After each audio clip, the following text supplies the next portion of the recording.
Où sont passées les planètes manquantes du système solaire? Elles n'ont pas explosé, elles ne se sont pas éloignées, elles ne sont même jamais apparues, et pourtant elles ont influencé tout notre modèle cosmique.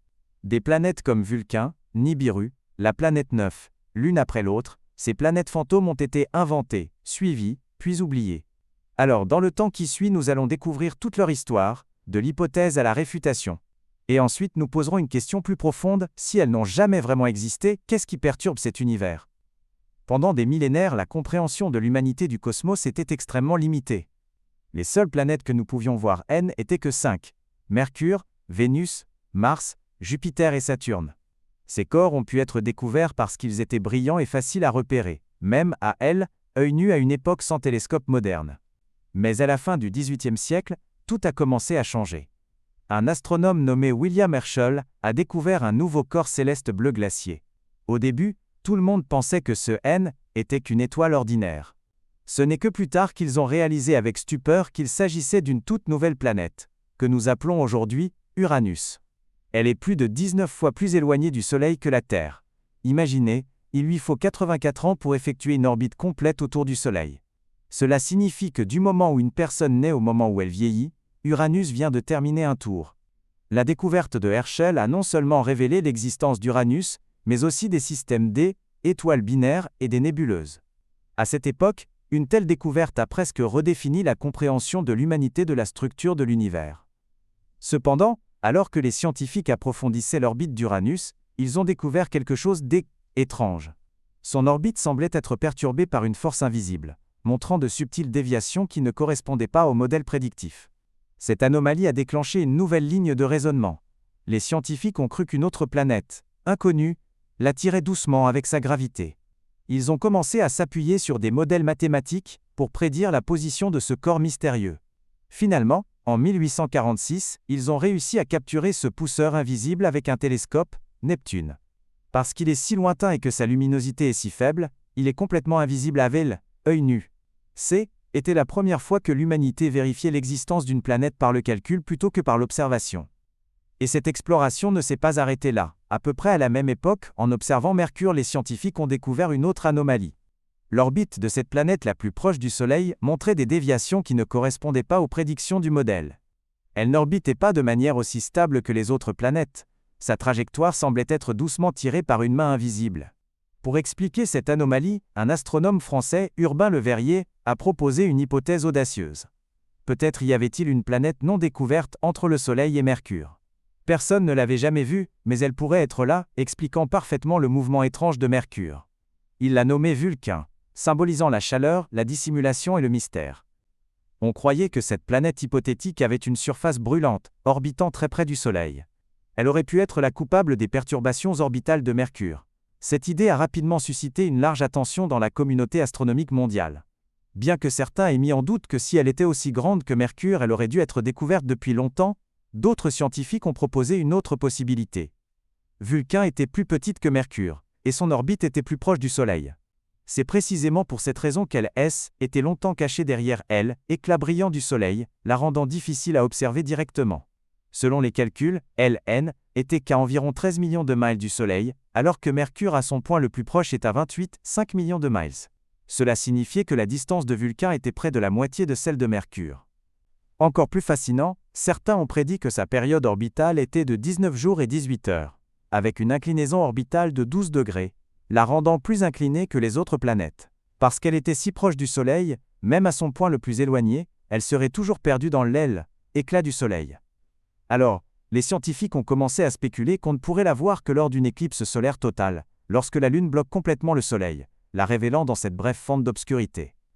Ce phénomène pourrait se produire 2 à 4 fois par an. Chaque fois qu'une éclipse approchait, les astronomes pointaient leur télescope vers le bord du Soleil, espérant apercevoir une silhouette fugace de Vulcain. Ils ont fourni un effort considérable, observant maintes et maintes fois. Certains ont même prétendu avoir réellement vu une tache lumineuse anormale lors d'une éclipse. Mais le problème était que personne ne pouvait répéter l'observation, et aucune donnée crédible n'a été laissée. L'existence de Vulcain est restée au stade théorique. Cependant, cette longue poursuite a bientôt accueilli une nouvelle idée. À cette époque, une grande figure qui allait changer le visage de la science est apparue. Albert Einstein. Il a proposé la théorie révolutionnaire de la relativité générale. Il a affirmé que la gravité n'est pas une simple traction, mais le résultat de la courbure de l'espace-temps par des corps massifs. Les planètes orbitent autour du Soleil comme si elles glissaient sur la surface courbe de l'espace-temps. Mercure en particulier, avec une orbite qui n'est pas aussi ronde que celle des autres planètes, oscille légèrement, comme si elle était tirée par une force invisible. Einstein croyait que la masse immense du Soleil déformait l'espace-temps environnant, modifiant ainsi la trajectoire de Mercure. Cette théorie était élégante et stupéfiante. Mais il a fallu un temps considérable aux scientifiques pour vérifier cette théorie. Parce qu'elle nécessitait des observations précises, la communauté scientifique a déployé de grands efforts. Finalement, ils ont découvert que l'explication d'Einstein était la plus fiable. Cependant, même avec cette réponse plus concise, certains scientifiques ne pouvaient pas abandonner l'hypothèse de Vulcain. Après tout, Mercure est toujours caché dans l'aile, éclat éblouissant du Soleil, ce qui rend son observation très difficile, et le rêve de Vulcain difficile à abandonner. Mais au fil du temps, de plus en plus de scientifiques ont choisi de croire Einstein. Ils ont commencé à utiliser les éclipses solaires totales pour vérifier la relativité, plutôt que pour rechercher Vulcain. Et ainsi cette observation a non seulement mis fin à la légende de Vulcain, mais a également apposé le sceau d'approbation scientifique sur la théorie d'Einstein. Et l'histoire de Vulcain est loin d'être la fin de la légende des planètes hypothétiques. En entrant dans le XXIe siècle, les scientifiques ont commencé à se concentrer sur un autre mystère. Un corps céleste géant, qui pourrait se cacher au-delà de Neptune. Nous l'appelons la planète 9, ou la planète X. Cette fois, tout le monde est plus prudent. Bien que personne ne l'ait réellement vue. Les données de simulation montrent qu'elle pourrait se trouver là, dans cette obscurité lointaine, influençant silencieusement les orbites d'un groupe de petits corps dans la ceinture de Kuiper. Si elle existe, sa masse pourrait être 10 fois celle de la Terre, avec une orbite longue et plate qui met 10 000 à 20 000 ans pour faire le tour du Soleil. En comparaison, Neptune ne met que 165 ans. Il pourrait s'agir d'une géante gazeuse de taille proche de Neptune mais plus éloignée, plus froide et plus mystérieuse. Les scientifiques ont déjà utilisé des observatoires à Hawaï pour exclure environ 78% de ces orbites possibles. Mais les 22% restants suffisent encore pour qu'elle se cache parfaitement. Certains l'appellent le Wall-E de l'espace, tandis que d'autres l'appellent simplement la planète ténébreuse semblable à la Terre. Quel que soit son nom, une chose est certaine. Son existence changerait complètement notre compréhension de la frontière du système solaire. Si elle est confirmée, ce sera la 5e plus grande planète du système solaire. La région qu'elle domine dépassera également de loin la sphère d'influence de toutes les autres planètes connues. Bien sûr, parmi ces planètes potentiellement existantes, il y a un nom encore plus légendaire, Nibiru. Vous vous souvenez de la légende de la fin du monde de 2012 ? L'un des scénarios apocalyptiques les plus en vogue à elle, époque, était qu'une planète nommée Nibiru S écraserait sur la Terre. Cette idée est née d'un homme nommé Zecharia Sitchin dans les années 1970, qui affirmait dans son livre que Nibiru orbite autour du Soleil tous les 3600 ans. Était comme un fantôme cosmique longtemps endormi, qui revient de temps en temps. Mais cette théorie est pleine de failles. Si elle avait vraiment une orbite aussi exagérée, elle aurait perturbé la structure gravitationnelle de tout le système solaire depuis longtemps. Sans parler du fait qu'elle n'ait jamais apparu en 2012. Certaines personnes ont même confondu la comète Hélénine, apparue en 2011, avec Nibiru. Mais un seul regard suffisait pour voir que était une comète. Elle avait une coma et une queue, pas une planète. Et la comète Hélénine s'est désintégrée après être approchée du Soleil. Ces fragments dérivent encore au bord du système solaire, et mettront au moins 10 000 ans de plus pour quitter complètement ce système stellaire. Donc Vulcain n'a pas été trouvé, Nibiru n'a pas heurté la Terre, mais la planète 9 pourrait toujours être là. Elle attend juste que nous la trouvions. Ces conjectures ressemblent beaucoup à des légendes urbaines astronomiques, mais elles ne sont pas inventées de toutes pièces. Les chercheurs qui soutiennent ces points de vue ne font pas que deviner. Ils s'appuient sur un ensemble de modèles mathématiques complexes et de simulations informatiques, essayant de dessiner cette planète potentiellement existante par des moyens théoriques.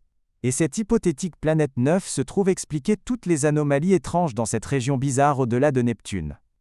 Nous parlons de la ceinture de Kuiper, une immense région en forme d'anneau autour du Soleil remplie de débris glacés. Ce sont les restes de la formation précoce du système solaire, y compris des comètes, des morceaux de glace, de petits corps et des planètes naines, comme Pluton. Ce qui est étrange, c'est que les orbites des 6 objets les plus éloignés de cette région sont anormalement alignées dans la même direction. Et elles sont toutes inclinées de 30 degrés vers le bas, complètement hors du plan orbital, où se trouvent les 8 planètes principales du système solaire. Encore plus bizarre, bien que leurs formes orbitales et leur vitesse soient différentes, elles maintiennent toujours cet alignement rare. Quelle est la probabilité que cette coïncidence se produise au hasard ? Seulement 0,007%. En d'autres termes, il est presque impossible que ce soit une coïncidence. Et ainsi la théorie de la planète 9 a été de nouveau évoquée. Il pourrait s'agir d'un corps céleste géant mais invisible, dont la gravité tire doucement ces petits corps éloignés des orbites principales dans la même direction. Cependant, ce modèle initial n'a pas tenu longtemps. Il a été remis en question par des biais d'observation et des failles de calcul, et a été un temps considéré comme une surinterprétation. Jusqu'en 2017, lorsqu'une autre étude a relancé cette guerre de la chasse à la planète. Cette fois, c'est un groupe d'astronomes espagnols qui a proposé une nouvelle méthode. Ils ont concentré leur attention sur un type particulier d'objets, les objets transneptuniens extrêmes. Ces objets ont des orbites elliptiques extrêmement allongées, avec une distance moyenne au Soleil de plus de 13 milliards de miles. Cela signifie qu'ils flottent loin au bord du système solaire, et chaque orbite est un voyage solitaire et long. Les chercheurs ont remarqué un détail clé. Les points focaux où ces orbites croisent le plan du système solaire semblaient cacher un indice. Car chaque fois que ces petits corps voyagent près du point focal, ils sont plus susceptibles à l'interférence gravitationnelle d'autres corps. Leurs orbites pourraient être modifiées, ou même être projetées hors de leur trajectoire d'origine.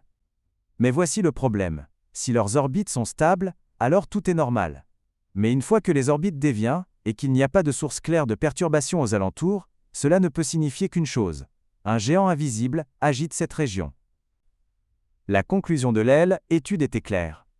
Une force inconnue influence le mouvement de ces corps. Et il est très probable qu'il s'agisse de la planète 9.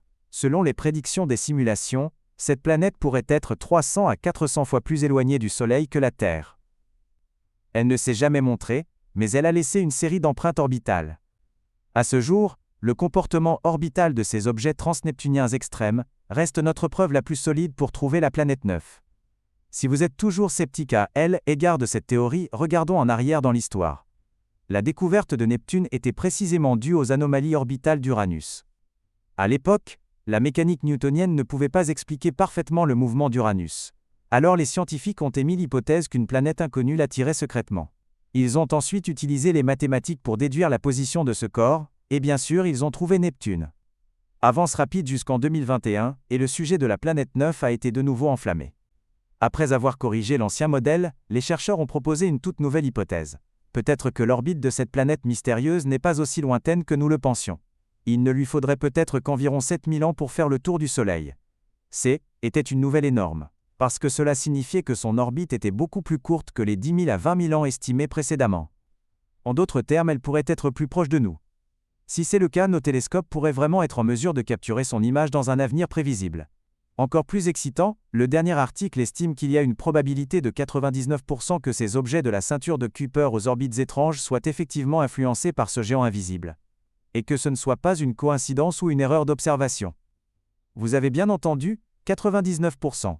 La probabilité que tout cela soit une coïncidence a maintenant été réduite à 1 sur 250, bien plus forte que le 1 sur 10 000 de l'hypothèse de 2016.